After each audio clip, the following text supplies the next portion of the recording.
Oi, budge! They ply people with alcohol, right, and then try to restrict access to food. So, of course, then people get drunk. Then that creates drama. No PR's bad PR. No publicity's bad publicity. I can cope with them being toxic and ridiculous and editing it badly or showing me in any way, because I know that I'm going to gain an extra 200,000 followers, and that's my payday down the road. As long as that show runs, it's still going to happen.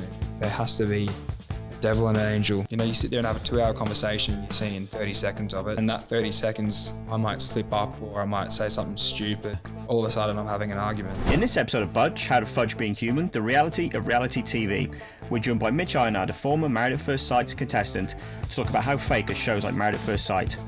What can you do to prepare yourself for the sudden fame and life after the show? We talk resilience, ego, and why you should or shouldn't take part in these shows. We hope you love the episode and subscribe on YouTube, Spotify, Apple, or wherever you're listening. Welcome to Budge, How to Fudge Being Human. We are really pleased today to have Mitch Eynard. That is it. Eynard. Perfect. I landed it. Yes. On Budge today to talk about your experience as a MAFS superstar. Oh, I'm going to say 2021. Yeah, it was in. Yes, we filmed it in 2021. It was on air last year, 22. Yeah, thanks, mate, so much for joining us. I know you're super busy at the moment. Thanks for having me. You've got. Can I just say, you can already tell he's a nice bloke, genuinely, because you did totally mispronounce his name, and you said, "Was that right?" And he said, "Yes." Just to be nice to you. Did I mess it up? Yeah, you said Eynard. He said Eynard. Oh, sorry, man. I've started already. Eynard, that's close to something else. Yeah, no, because you've got these big first boxing, or second or third boxing matches coming up, so I really appreciate you jumping on. Good. Mate. It's happy to be here. Yeah, and that probably is a good place to start, mate, because on the show, they present people in a certain way. But over the last few days, just chatting to you on the phone, just a top bloke, you come across so well. Do you, on that, yeah, we have all these questions, mate, about the show, but do you think that they presented you as to who you are on that show? Yeah, well, this is a tough one because I didn't watch a lot of the show. So I only watched maybe 3 or 4 episodes. I think there was 30, 40 episodes or something like that. But I mean, I kind of had an idea about the angle that they were having while we were filming, the questions that I was being asked. So it was just one of those things where I thought, it's better just to. I mean, you watch something on TV, you watch yourself on TV that you don't agree with, or it didn't happen that particular way. It's gonna piss you off. So I just stayed clear of it for most of it. So did you have an idea then as you were going? You're thinking, this is what they're trying to get me to say or do or be as a person? Yeah, well, I think with each contestant, they frame certain words, they construct certain sentences, so that you answer a certain way, and I'm sure they do that with everyone. But I don't know. I just had an idea about the way that they wanted me to look, and I obviously spoke to Ella and a few other people afterwards, and you see the things on social media, Facebook and things while it's on air, and it was exactly how I thought. Yeah, because we were talking about this beforehand. You'd actually never watched the show before you went on it, and you're basically the only person who was on the show to have never seen it before. And you've also stayed clear of all the social media afterwards, a lot of the hype and the, I suppose, drama, I guess. Yeah, I believe there was a few people on there that hadn't watched it before. Okay. Same as myself, but I do believe I was the only person that didn't watch my own season. So, yeah. I guess the question to start, mate, is what motivated you to go on this show? Well, I'd never seen it, obviously. I was approached on Instagram, so they just sent me a direct message. Oh, so they approached you? Yeah, so I never actually applied for the show. Okay. I mean, I never even really knew about the show, let alone how to apply or when to apply or anything like that. So I just got a direct message on Instagram from one of the producers, and I thought they were taking the piss. Yep. So I went along with it with friends and colleagues at work. Oh, have a go at this, next minute, doing FaceTime, Zoom chats and all the rest of it. And then I remember one day I got a phone call or a text message saying, what kind of ring do you want? Whether it be, I think it was like yellow gold or rose gold or whatever. And then that's when I was like, oh shit, okay, so this is happening. This is pretty serious. And then, before I knew it, I was in Sydney and starting to film. Wow. Well, I was just going to say, that from the little that I've watched it over and over again, You're a about fan. 15 times. Yeah. I was surprised by it. You actually seem to have a genuine intent to try and meet someone and learn something about yourself and potentially meet somebody, like, or you had an open mind, it seems, with it. Is that true, or were you pretty skeptical going into the experiment, as they call it? Oh, well, I didn't think it would work, and it's one of those things where you think, like you've heard about it, whether it be Married at First Sight or Love Island or all these relationship kind of shows. You hear about it, and I just thought I'd just give it a crack and see how it go. I mean, I'm not one that necessarily even believes in marriage to an extent. I just think it's I don't know, like you just look at the people around you and the relationships around you, and you think, oh God, I mean, is this even really? Just looking at you, Paul. Yeah, looking at you. So, but I thought, let's say there you got obviously the three experts, and they're meant to have matched you up with someone that's compatible, and just give it a crack. And the person that I was matched with, I was lucky that I was matched with Ella, because she was great, she was terrific. We just weren't suitable for each other, but as a person, I think she's wonderful. Yeah. How did you feel about those experts? Because they seem like they're there to support you and to get inside, but then are they really trying to funnel you down a certain way or saying certain things? Yeah, I don't know, those experts. I mean, I believe that they're not psychologists, because they were stripped of that title due to the ethics and the morals and things. That's going to happen to me after this. Yeah, you stripped years ago. But yeah, they call themselves relationship experts now. Right, okay. Yeah. But I didn't really get along with them. I didn't agree with all the that was coming out their mouth half the time. But they're sitting there with a microphone in their ear, getting told what to say, so they're just puppets. Yeah. So you wouldn't have, given you didn't watch the show, you probably don't have a view as to the extent to which they edit the show, would you? No, I mean, from the episodes that I did watch, it's unbelievably edited. Yeah. I mean, you got to think about, they film each couple for 40 hours a week. They've got 10 cameramen, 10 audio people there every day filming your every move pretty much. So, and you're only getting to see, 5 minutes of that of the week out of the 40 hours. So they're chopping and changing. You sit there and have a 2-hour conversation, you're seeing 30 seconds of it. And then that 30 seconds, I might slip up or I might say something stupid. And all of a sudden I'm having an argument. Yeah. I don't know, there's two sides to the coin of being able to survive this sort of experience that you've been through. One, if you weren't in it to maximize your Instagram following and get a social media career out of it at the end, then and if you hadn't seen it over and over and over again before and you weren't really into it, then in a way you're going into it armored and more resilient, and you can survive it. But because you don't know what to expect. But also you don't care so much. Okay. It's not the be all and end all of your potential future media career. But then again, if you're in it trying to get a media career out of it, then it puts that microcosm of what you're going through into some sort of weird perspective, so that it's like, oh, well, it doesn't matter if I'm showing up. No PR's bad PR. No publicity's bad publicity. I can cope with them being toxic and ridiculous and editing it badly or showing me in any way, because I know that I'm going to gain an extra 200,000 followers, and that's my payday down the road. So there's two sides to sort of trying to survive it mentally, basically. Yeah. I think the people that went in there going, oh, I don't care, I'll answer all the questions, I'll fall for their tricks, and there was people like that.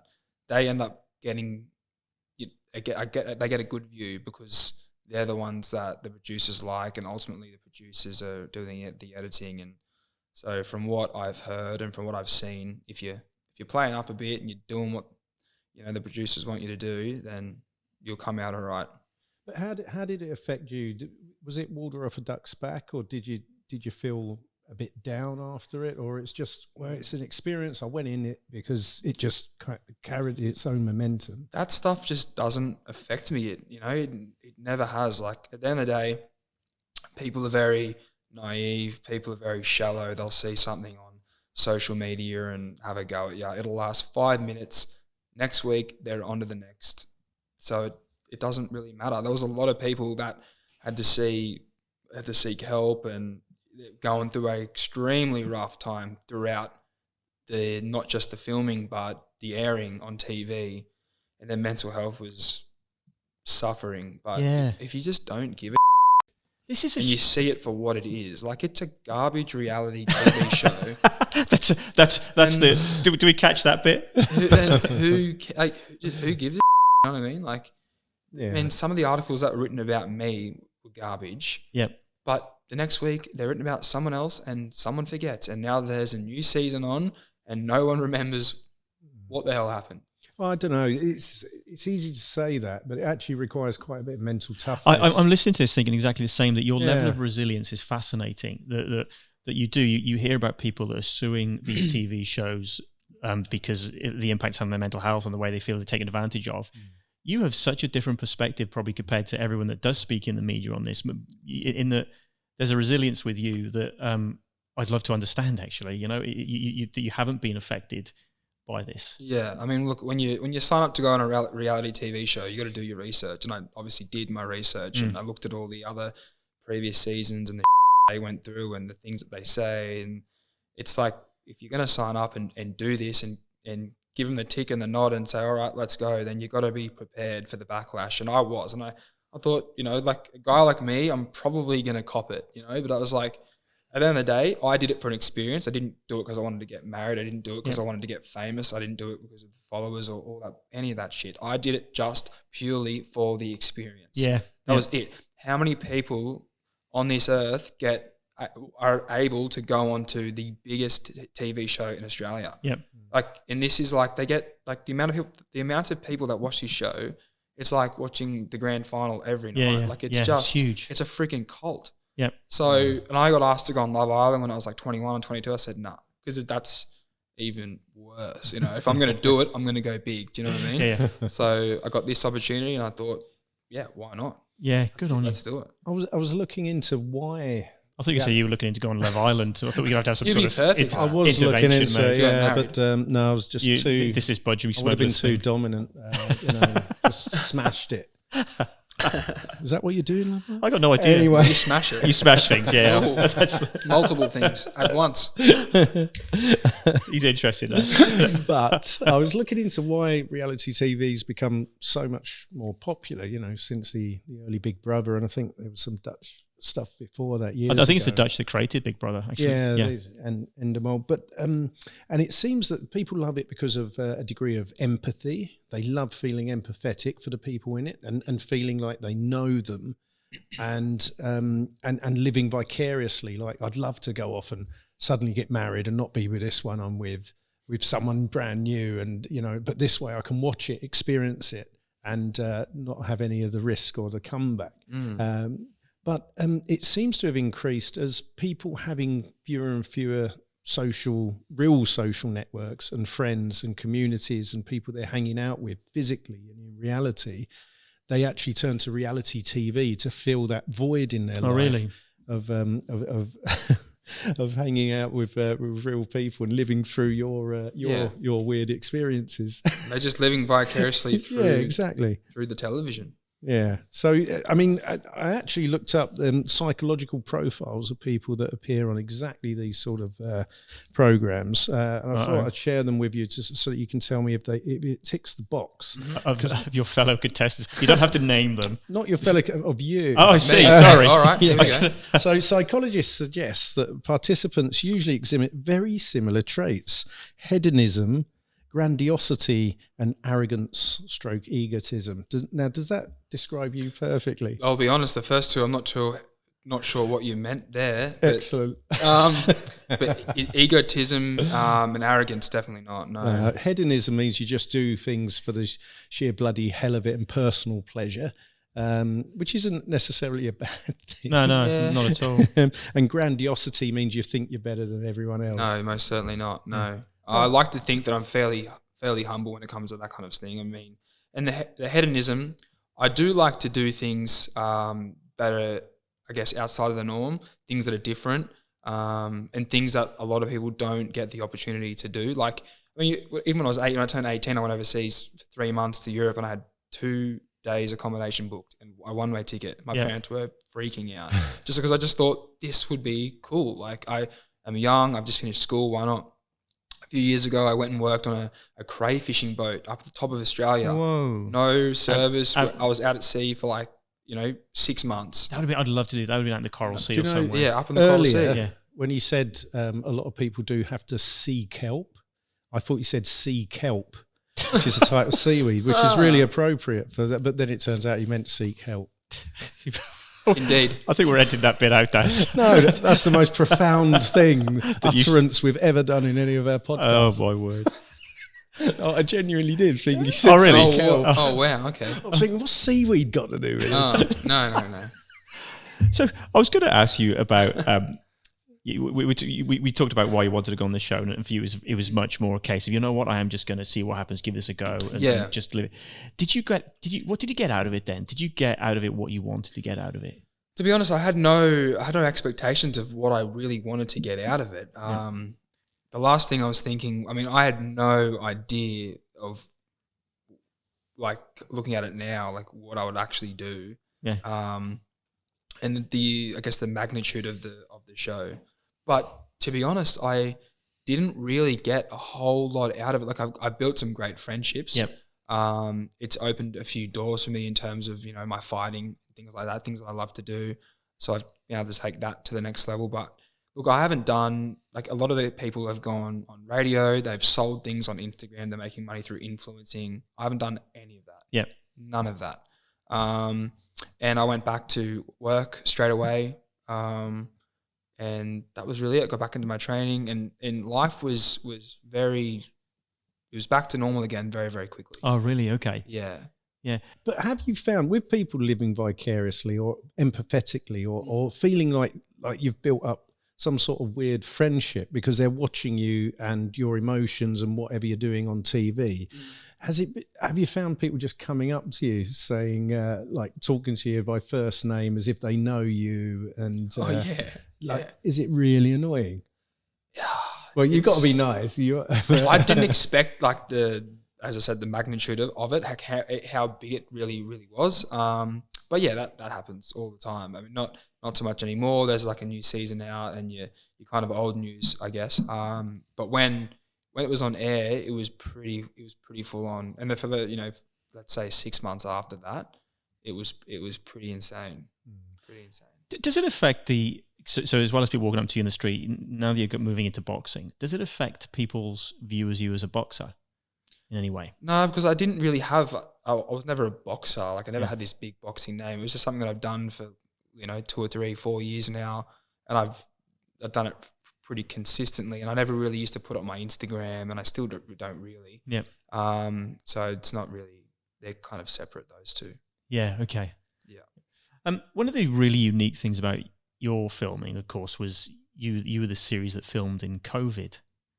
Yeah, that was interesting. Yeah, how difficult was that? What was in place to sort of manage that? So obviously needed to get jabbed, and then when I flew to Sydney, I had to stay in my hotel for 2 weeks before we started filming, because they were kind of just trying to get everyone to Sydney from wherever they were in the country. So I was just locked up for 2 weeks, and then got married, and then we got put into, our honeymoon was great because that was kind of, we could move around a little bit more. Where did you go on the honeymoon? We went to Palm Beach in Sydney. Ah, okay, kind of like right. north. I was thinking up north. Okay. I mean, if I'd been shut away for 2 weeks, I'd marry Donald Trump when I came out. If he was the first person I met. It was scary. I hear he's into gay marriage as well. I'm sure he's a big advocate. Wow. Yeah, what was I saying? So then when we all moved into the hotel together, because obviously you're on like a single floor. There's 14 rooms. Everyone's in like a different room. But you needed a chaperone to even leave the building. You couldn't go out, and you had like a curfew. Or even when the restrictions were eased and we were able to do those things, you had to be home at like 8 p.m. each night. So COVID was pretty, and obviously I couldn't fly any of my friends or family down there to be at the wedding. And Queensland was kind of locking everybody out at the same time anyway. Yeah. So it was pretty to be honest, because obviously the ones that are filming now would have a lot more leeway in terms of what they can do and lenient. So I wish it was different, but it is what it is. I remember one of the producers came to my room one day and almost like forced me out of there because I was the only one that was refusing. I was like, I'm not going out chaperone. How ridiculous is that? Like, you can't even go for a run. Like, I like running. You couldn't even go for a run because the chaperone can't run. So you should have. That'd be brilliant. Come on, chase me, you.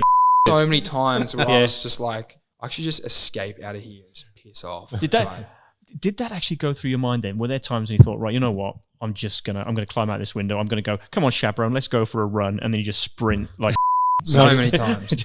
So many times. It's not my fault you can't keep up. Yeah, there was a lot of times where I wanted to do that. And even like but Ella and I even got roasted a few times when we came home late, 8:30 or 9 o'clock. And it was like Halloween and we were out till like 10 o'clock. And had to how dare you. Yeah, so you had to get permission and you were never granted permission. They always said, no, 8 o'clock, 8 o'clock. And you'd have someone coming around knocking on your door at 8 o'clock. Make sure that you're there. And they even had security guards outside our doors at one point to make sure that we weren't leaving the building after 8 o'clock or going into different apartments because you're not allowed to gain any kind of relationship outside of filming. So if all of a sudden I'm best friends with you and then we're on TV, best mates, and like, hang on, how did these two become best mates? So that's not a COVID thing. That's actually just they don't want you making friendships. Yeah, whether they're doing that now, they were doing that with us. So yeah, you're not allowed to create friendships outside off camera. That's an interesting thing because obviously there was one series I started watching. I think last series, and there was a relationship, and I'm sure this has gone on in other ones, and none of us really watch MAFS, so we probably don't know where different couples end up in other relationships with other couples.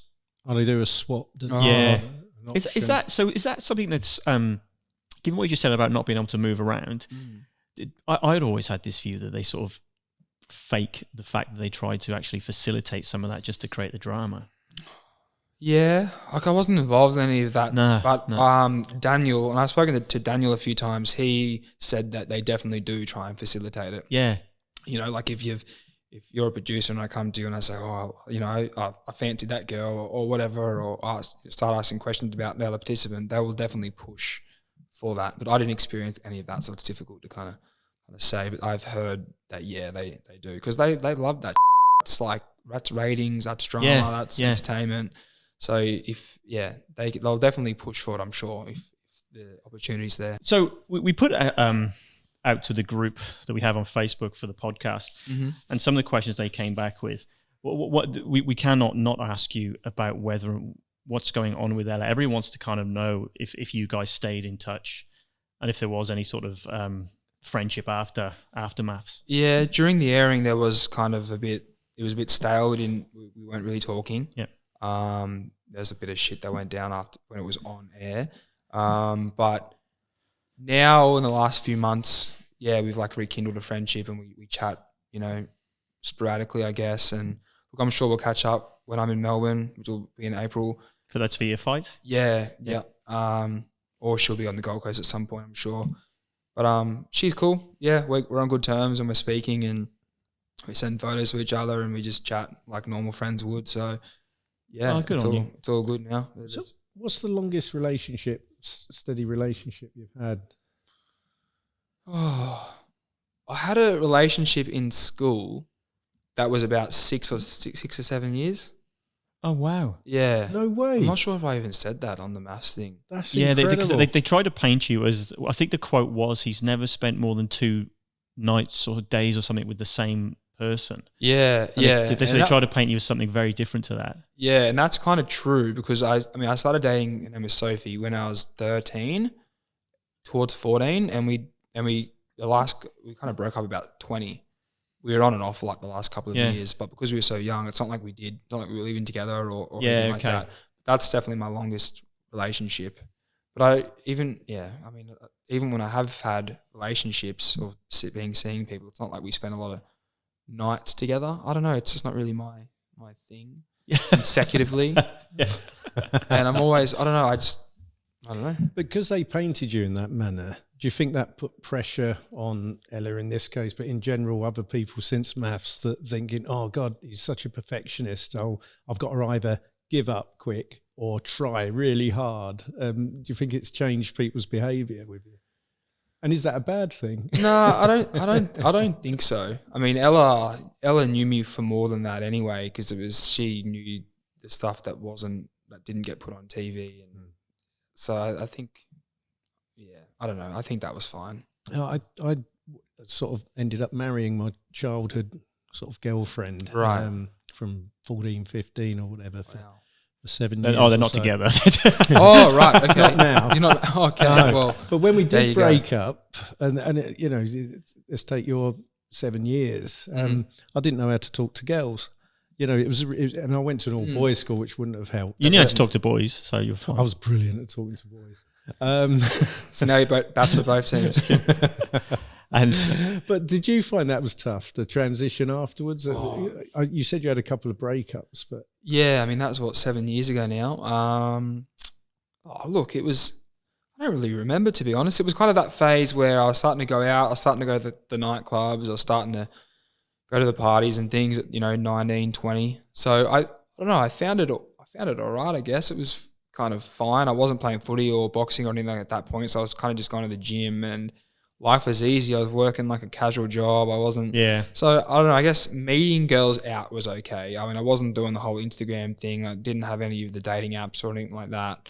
But yeah, I think I didn't find it difficult to talk to women after the relationship now. Yeah. That's probably the advantage of mixed schools rather than where I went. Yeah. Well, I had lots of girl friends from school. And then I started uni a few years later, and I had heaps of girl friends there, and that kind of I was chatting to chicks there as well. Brilliant. One of the things that I was looking at when I was sort of researching our conversation was Love is Blind is a I guess a US reality show, which I suspect is something similar. Mm-hmm. There's a contestant or two suing them because he has a view that they ply people with alcohol, right? And then try to restrict access to food. So of course, then people get drunk, and then that creates drama. So that was my question was, that there's a name for it. When your guys, dinner party, the dinner parties. Yeah. No, they don't. They don't fill you up full of alcohol. No, they don't. Okay. No, they don't. They make it very clear. They seem quite disappointed that they did. No, there was a few people that loaded themselves up before they got to the dinner party, but even that was fairly difficult because you're kind of waiting around in like tents in this massive warehouse where they film it all, the set, for hours, 2-3 hours before you actually go into the dinner party. So artificial, isn't it? You're in this cold warehouse type environment. Yeah, so... so you can't, you'd have to really sneak in a hip flask or something. You would. Yeah, that's exactly what you'd have to do. But yeah, they didn't load you up full of alcohol, and they supplied you with a lot of food. There was a lot of food there. And there was a few... I saw this a few times with a few people. They had to cut them off. They come and just grab them and just pull them out of the dinner party because they've just had too much. And you can tell because you're not allowed to look drunk on camera. So if you're slurring your words or your eyes are starting to get a bit red, or with Ella, she never got pulled out, but she gets really flushed cheeks and forehead. Then you're not allowed to be seen on TV as being drunk. God, I always assumed there was like, let's get everyone drunk and fight. There was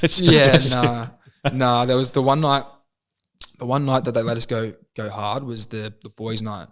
I did watch that episode. That was what's the guy's name that was on your show? That was the one where he jumps into the Al.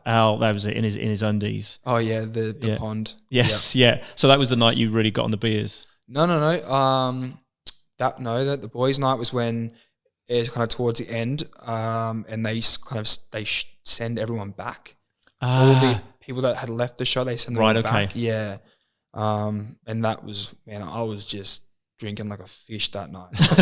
I just started and didn't stop. Release. And then that's the night that I blew up and nearly freaking killed someone. Oh really? I was going crazy at one of the other guys. So. Yeah, it works. It works. Got a bit of drama. So you're not mates with him, but did you stay mates with any other guys? But to be honest, I'm actually friends with him now. Oh, good. He's fine. I mean, that's just during that. Yeah. But I'm friends with a lot of them, I guess. Jackson, Cody, the girls, Olivia, Tamara. Yeah, Olivia got really.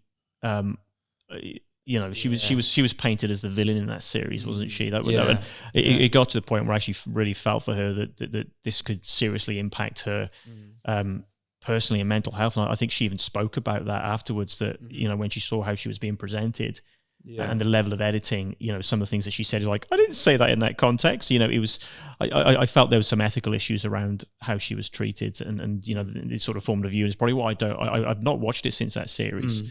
Because of concerns over how some of the contestants are presented, I suppose. Yeah, she copped it. Yeah. Big time. Yeah. And it impacted her a lot, pretty hard. She obviously lost her job, and I think she's been struggling to get work since then. Really? But she's doing a little bit of social media stuff, which I believe is making her, you know, money. And obviously she's doing the OnlyFans. Yeah, which came out on the show, I think, from memory. That was one of the... Yeah, that was from Dom's OnlyFans. Yes. So...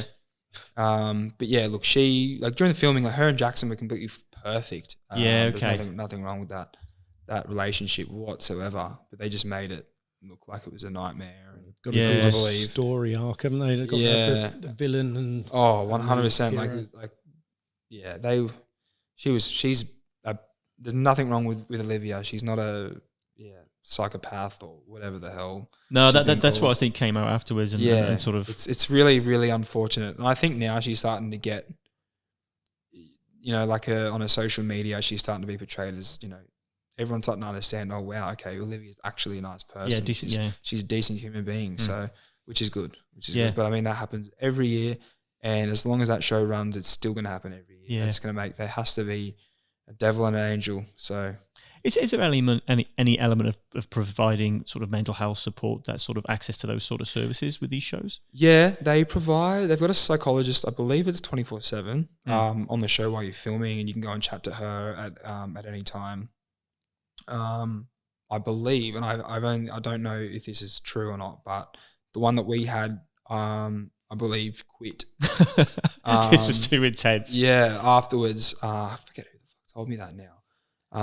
But you provided that help after the show as well. I don't know for how long. I didn't. Yeah, I read up on their policy. Was it Channel 9? Channel 9. Yeah, they said in perpetuity for as long as you might need it. Really? They'll provide it. Right, okay. But not many people do take it up, because also going back to that source of psychologist support is going back to the thing that traumatized you in the first place. That's literally, I was just thinking that the people that actually hurt you are the people paying for the psychologist. Yeah. But it's, you know, it is much better than things were 10 years ago. I mean, tragically, there's been a couple of deaths from Love Island in the UK in 2018, 2019. That was the presenter, wasn't it? I'm not sure, because I'm not familiar with the names. I don't obsessively you watch Love Island. Yeah. But how long was the process as well? Not excluding that 2 week of isolation, how long was the whole shooting? I flew into Sydney. I remember I think it was August 26 of 21, and we finished up, I believe it was December 22nd. Bloody hell! That's like but I'm including that 2 weeks that I was in isolation for. Okay, so it's still, that's incredible. That's such an intense thing. Like, people go on a 2-day team building exercise with their corporations, and they're friends for life with people from the other office and what have you. So that's so intense. Yeah. And then in January I flew back, and we did, I think, maybe like 2 or 3 days of filming again. That was like the reunion. So when you all sort of come back and get really drunk and start a fight. Yeah. Have you got any regrets with it, or, you know, are you glad you did it? I'm glad I did it 100%. I'm glad I went on there and got to experience something that, you know, not many people get to do and experience. So that was great. Would I change anything? Oh, look, there's always things that you change. I guess I'd be myself more. I was quite cooped up and hostile and on edge a lot of the time, and I was always sort of overthinking, I guess. But yeah, there's always things that you change, but I don't know. Yeah. And what advice would you give to someone who's sort of listening to this podcast going, you know what, I fancy applying to get onto MAFS or a reality TV show? Just do it. Yep. Yeah, just do it. But just go in there with the knowledge and the know-how, and do your research, and know that you're not always going to appear as the best person. You may think you're a good person, that, you know, your peers and the people around you may think you're a great person, but it's not hard to go on one of these shows and be a perfectly good, honest, reputable human being and get shown to be the devil. So Yeah. you've just got to know that that is what you're signing up for. Read the contract. I'm sure they send it to you. So I sent mine to my solicitor, and he was like, okay, that's an issue, that's an issue, and that's an issue. And I was like, oh, well, it is what it is. So you just need to be wary and just know that there is risk. Yeah. I mean, that's a massive benefit for people going on it, how to be resilient, putting it in perspective of what it's really about. And you're not in control, and you might end up being the hero, the heroine, the villain, the villainess, the snake in the grass. Or you are whatever. so far from in control. Yeah. So how do you handle that, Daz? You have no control over this. Humans love control. It's one of our sort of top 3 or 4 sort of biases or cravings. So the only way you can put it in control is, I decided to do this. They're going to mess me about. And I'll come out of it, and it's me. I'm doing this for me, my perspective. So I'm in control of how I respond to this. And it seems like you're pretty level-headed with it all. So it's kind of helped massively. But you're unusual. If people are going into it with that egotistical grandiosity, which is basically describing you, Paul. Thanks, mate. Then watch out, Love Island. Then you're leaving yourself open to being impacted by it. And they are production firms are being a lot more responsible these days in supporting and looking after people. But you've still got to get through that. Yeah. What's really interesting about you, Mitch, is that we've interviewed a few sports stars on the show where they've had these massive highs, and then they sort of cope with sort of adjusting to life afterwards. Yeah. And I suspect this is the same for many reality TV stars, but you don't seem to have gone through this period. You seem to have just come off the show and just get back to normal life quite easily, or is that accurate? Yeah, I mean, look, you hear a lot of, a few people that have the people that went super, super well and they were super famous from the show. And then all of a sudden they're old news. And it's like, I mean, that would be the same with the sports stars. They stop playing sport, people forget about them. There's a new better player or whatever it may be.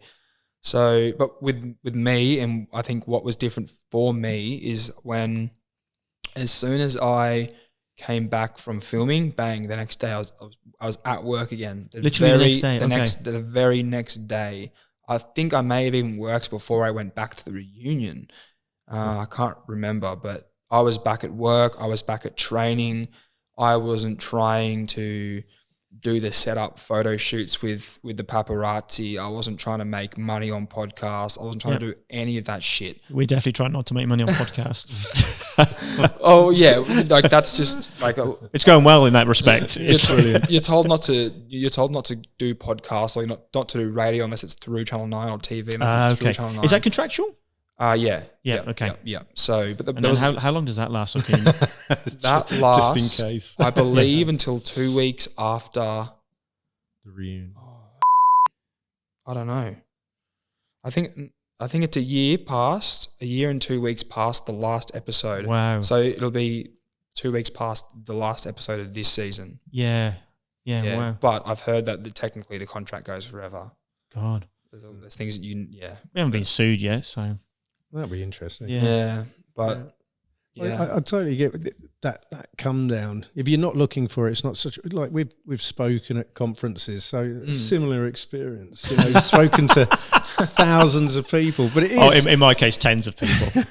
But I've spoken to thousands of people and come off afterwards, and everyone's having coffee, and you're like, oh God, I don't want to make eye contact because people just bug me. You've just had them all cheering, sort of politely clapping, and then nobody makes eye contact or talks to you, and it's really. But it's just as awkward for them. Like I reckon that's a thing where they don't want to.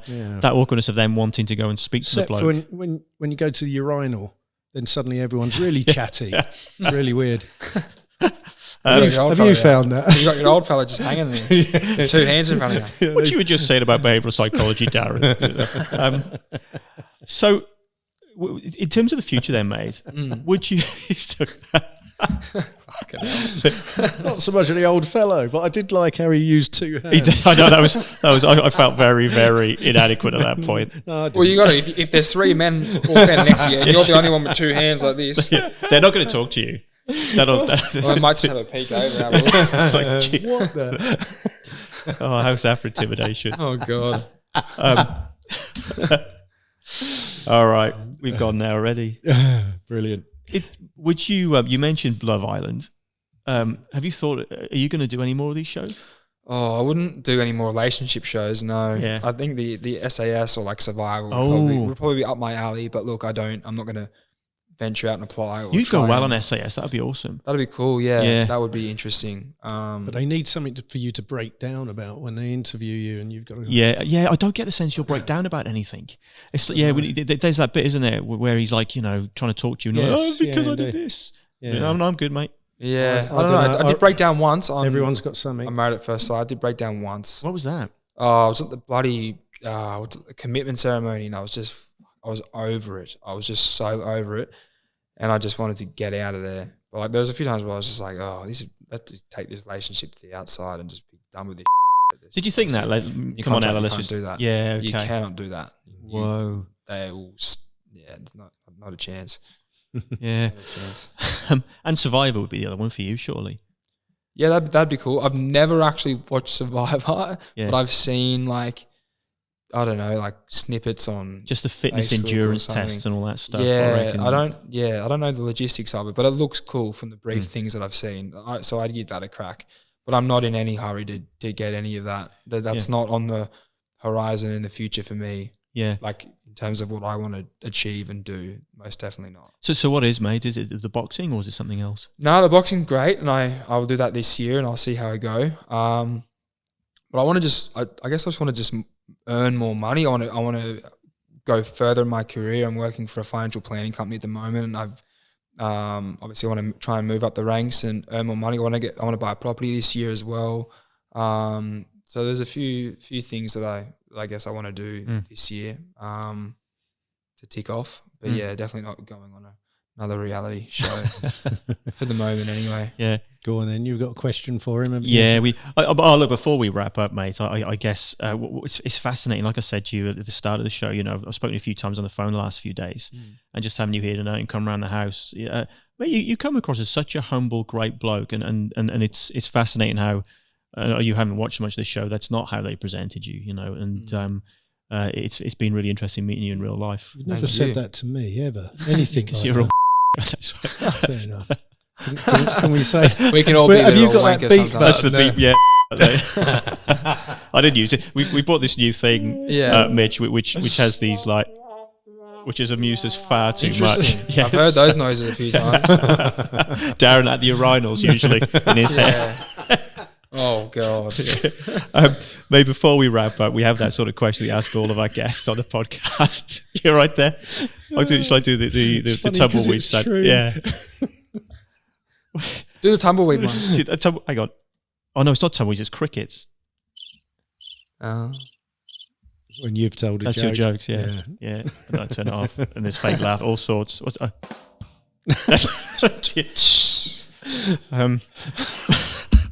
That has to be kept. Yeah, I know. There's not many shows we're going to be able to use that on, is there? This is probably more light-hearted one, mate, than most of the ones we do. We always ask all our guests, what's the human behaviour that annoys you most? What is it about humans or something that we do that annoys you? Oh, well, I did say, I've said this before, littering. Yeah. Really? People that litter. Yeah. How stupid, how pointless, how ridiculous is that? Have you ever chased somebody that's done it? Have you ever said anything to someone that's done it? Oh, not from memory. Nah. That's your new challenge. Yeah, smash someone that's. Are you slightly littering. obsessive compulsive? Oh, I would say my dad is. I reckon that's kind of. Oh really? If you don't make your bed, but I don't make my bed, and I only clean my room once a week. It's normally on a Thursday or a Saturday. But I'm not. I wouldn't say I'm obsessive compulsive. That's obsessive. He knows what day. As I get older, I could potentially. Really? Yeah, that maybe. Yeah, maybe. Only because my daddy is, so who knows.